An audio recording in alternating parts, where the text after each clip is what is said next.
ఆలోచించుకునేటువంటి రీతిలో ఆయన యొక్క ఆ ప్రక్రియలన్నీ కూడా పోటాపోటీగా సాగేటువంటి పరిస్థితి.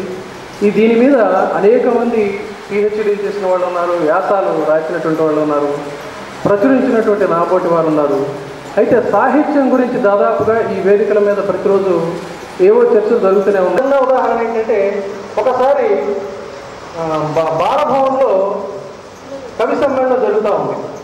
ఆ కవి సమ్మేళనానికి నారాయణ రెడ్డి గారు అధ్యక్షులుగాను ముఖ్య అతిథిగాను వెళ్ళారు. వెళితే అక్షరాల్లో అచ్చు తప్పులు ఒత్తులు పొల్లులు లేకుండా వాళ్ళందరూ కూడా కవిత్వం చదువుతూ ఉంటే పాపం చాలాసేపు ఆయన భరించారంట.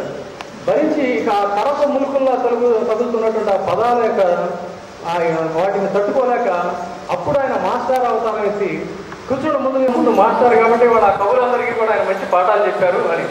అలా ఇవాళ సాహిత్యానికి ఆయన నుంచి పాఠాలు నేర్చుకోవాల్సినటువంటి సాంస్కృతిక రంగానికి ఎన్నో నిరుపమానమైనటువంటి సేవలు అందిస్తున్నటువంటి నారాయణ రెడ్డి గారు సంపూర్ణ ఆరోగ్యంతో ఉండాలి. అంతేకాకుండా నడక నా తల్లి అని ప్రకటిస్తున్నటువంటి ఆయన నడక, ఆ టీవీ అవన్నీ అంటే సాహిత్యంలో ఆయన నడక, భౌతికంగా ఆయన